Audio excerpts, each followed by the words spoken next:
یہودی حضرت موسیٰ علیہ السلام کی قبر کیوں تلاش کر رہے ہیں؟ حضرت موسیٰ علیہ السلام کی قبر کہاں واقع ہے؟ اور حضرت محمد صلی اللہ علیہ وسلم نے حضرت موسیٰ علیہ السلام کے قبر کے متعلق کیا فرمایا تھا کہ اگر ان کو حضرت موسیٰ علیہ السلام کی قبر مل جائے تو وہ کیا کریں گے؟ یہی ہماری آج کی اس ویڈیو کا موضوع ہوگا۔ حضرت موسیٰ علیہ السلام بنی اسرائیل پر مبعوث کیے گئے نبی تھے۔ ان کا اصل ملک فلسطین تھا۔ حضرت یوسف علیہ السلام کے مصر جانے کے بعد حضرت ایوب علیہ السلام کی اولاد نے مصر میں زندگی بسر کی، لہٰذا حضرت موسیٰ علیہ السلام بھی انہی مہاجرین میں سے ایک خاندان میں پیدا ہوئے۔ حضرت موسیٰ علیہ السلام نے فرعون کے خلاف جد و جہد کی، جس کی مثال آج تک نہیں ملی۔ یہ سبھی جانتے ہیں کہ کس طرح حضرت موسیٰ علیہ السلام نے کلمہ حق بلند کیا اور فرعونیوں کو نیست و نابود کر دیا۔ حضرت موسیٰ علیہ السلام کی وفات کا واقعہ اس طرح مذکور ہے۔ حضرت ابو ہریرہ رضی اللہ عنہ فرماتے ہیں کہ جب موسیٰ علیہ السلام کی وفات کا وقت قریب آیا تو موت کا فرشتہ ان کی خدمت میں حاضر ہوا اور کہا اپنے پروردگار کی جانب سے پیغام اجل کو قبول فرمائیے۔ حضرت موسیٰ علیہ السلام نے اس کے تماچا رسید کر دیا، جس سے اس کی آنکھ پھوٹ گئی۔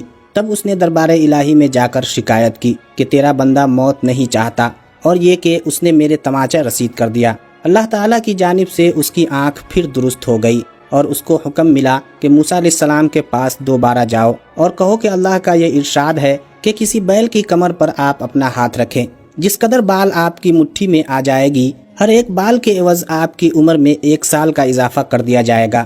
فرشتہ نے دوبارہ حاضر ہو کر حضرت موسیٰ علیہ السلام کو خدائے تعالیٰ کا پیغام سنایا۔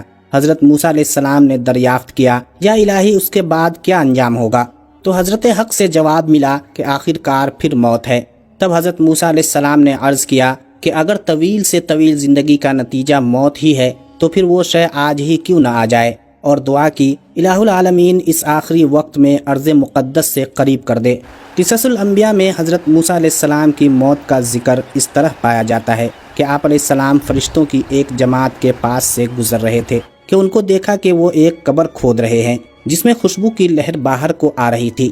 حضرت موسیٰ علیہ السلام نے ایسی قبر کبھی بھی نہیں دیکھی تھی۔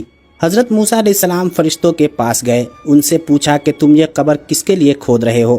انہوں نے جواب دیا کہ ہم یہ قبر اللہ تعالیٰ کے ایک نیک پیغمبر کے لیے کھود رہے ہیں۔ اگر آپ جانتے ہیں کہ آپ اللہ کے پیغمبر ہیں تو آپ اس قبر میں داخل ہو جائیں، اس میں لیٹ کر اپنے رب کی طرف لوٹ جائیں۔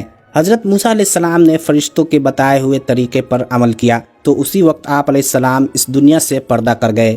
اس طرح فرشتوں نے آپ علیہ السلام کی نماز جنازہ ادا کر کے آپ علیہ السلام کو دفن کر دیا۔ ناظرین گرامی، یہودی حضرت موسیٰ علیہ السلام کو اپنا پیغمبر مانتے ہیں اور جگہ جگہ کھدائی کر کے وہ حضرت موسیٰ علیہ السلام کی قبر تلاش کر رہے ہیں، کیونکہ حضرت موسیٰ علیہ السلام کی قبر پوشیدہ ہے۔ حضرت موسیٰ علیہ السلام کہاں دفن ہیں، اس بارے میں مختلف روایات ملتی ہیں۔ حضرت انس رضی اللہ تعالی عنہ سے مروی ہے کہ رسول اللہ صلی اللہ علیہ وسلم کا فرمان ہے کہ شب معراج میں سرخ ریت کے ٹیلے کے پاس حضرت موسیٰ علیہ السلام کے قریب سے گزرا تو وہ اپنے قبر میں کھڑے نماز ادا کر رہے تھے۔ کثیر احمر، جس کو ماؤنٹ ایمو بھی کہا جاتا ہے، اردن میں ایک پہاڑ کا نام ہے۔ اس حدیث سے یہ ثابت ہوتا ہے کہ حضرت موسیٰ علیہ السلام کی قبر اردن میں واقع ہے۔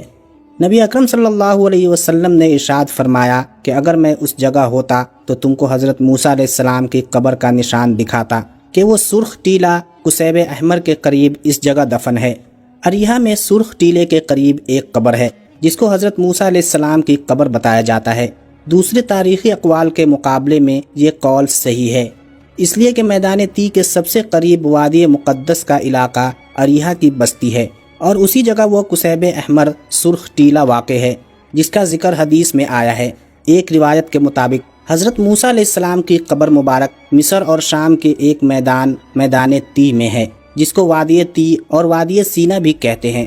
ایک اور روایت میں ہے کہ حضرت موسیٰ علیہ السلام میدان تی سے گزر رہے تھے کہ حضرت موسیٰ علیہ السلام نے اللہ تعالیٰ سے دعا کی اور اپنی قوم کو بھی یہی ترغیب دی تھی کہ مجھے بیت المقدس میں دفن کرنا۔ حضرت ابن عباس رضی اللہ تعالی عنہ سے مروی ہے کہ اللہ تعالیٰ کے پیغمبر حضرت موسیٰ علیہ السلام کی قبر کے بارے میں اللہ تعالیٰ کے سوا کسی کو کچھ علم نہیں۔ آپ صلی اللہ علیہ وسلم کا فرمان ہے کہ اگر یہودیوں کو حضرت موسیٰ علیہ السلام اور حضرت ہارون کی قبر کے بارے میں علم ہو جاتا تو ضرور وہ ان دونوں بھائیوں کو اپنا خدا مان لیتے۔ اسرائیلیوں کا یہ ماننا ہے کہ حضرت موسیٰ علیہ السلام کو فلسطین یروشلم کے قریب دفنایا گیا تھا۔ ان کی قبر مسجد اقصی کے ارد گرد ہے۔ اس لیے یہودیوں نے فلسطین کے قبضے کے بعد مسجد اقصی کے قریب کئی جگہوں پر کھدائی کی، لیکن ان کو حضرت موسیٰ علیہ السلام کی قبر کے بارے میں کوئی علم نہ ہو سکا۔ یہودیوں نے مسجد اقصی کی ہر طرف کھدائی کی ہے، لیکن انہوں نے مسجد کے بائیں طرف ابھی تک کھدائی نہیں کی۔ ماہرین کا کہنا ہے کہ اگر انہوں نے مسجد اقصی کے بائیں جانب کھدائی کرنے کی کوشش کی تو پوری مسجد ہی ان پر آ گرے گی۔ اس کے بارے میں کسی کو علم نہیں ہو سکا کہ حضرت موسیٰ علیہ السلام کی قبر کہاں ہے۔ اس کے بارے میں اللہ تعالیٰ کے سوا کسی کے علم میں نہیں ہے۔ مذہبی اور تاریخی مقامات تو دنیا بھر میں بے شمار ہیں۔ حضرت موسیٰ علیہ السلام کی لاٹھی اور ان کی قبر مبارک کے حوالے سے بہت کم لوگ جانتے ہیں۔ اردن میں حضرت موسیٰ علیہ السلام سے متعلق ایسی کئی چیزیں اور مقامات موجود ہیں جو کہ آنے والے لوگوں کو حضرت موسیٰ علیہ السلام سے متعلق جاننے کی جستجو پیدا کرتے ہیں۔ اردن میں جبل نیبو پہاڑ پر حضرت موسیٰ علیہ السلام کے عصا سے مماثلت رکھتا ایک عصا بھی موجود ہے جو کہ اس بات کی طرف نشاندہی کرتا ہے کہ حضرت موسیٰ علیہ السلام کا عصا کتنا بڑا اور طاقتور تھا۔ جبل نیبو حضرت موسیٰ علیہ السلام کا آخری مقام ہے جہاں وہ مصر سے اپنی قوم کو لے کر آئے تھے۔ بڑے بڑے پتھروں سے اور ہلکے براؤن رنگ سے بنے پتھر اس بات کی نشاندہی کرتے ہیں کہ یہ مقام کافی پرانا ہے جہاں کافی عرصے سے لوگوں کا گزر ہوتا ہے۔ فلسطین اور بیت المقدس کے عین سامنے موجود جبل نیبو کی بناوٹ کچھ اس طرح کی ہے کہ فلسطین اور بیت المقدس صاف طور پر دکھائی دیتا ہے۔ جبل نیبو کا مقام اس حد تک دلچسپ اور دلفریب منظر سے مزین ہے کہ یہاں سے کھڑے ہو کر جہاں تک نگاہ جاتی ہے پہاڑ اور دریا ہی نظر آتا ہے۔ اردن اور فلسطین کے آس پاس کے مقامات یوں بھی اسلامی طور پر کافی اہمیت کے حامل ہیں۔ آسمان پر چھائے بادل، پہاڑوں پر موجود سبز اور محسوس کی جانے والی فضا اس بات کی طرف اشارہ کرتی ہے کہ اس مقام کی اہمیت کئی گنا زیادہ ہے۔ حضرت موسیٰ علیہ السلام کی قبر سے متعلق کہا جاتا ہے کہ ان کی قبر اسی علاقے میں کہیں موجود ہے، لیکن کسی کو معلوم نہیں ہے قبر کا مقام کہاں ہے۔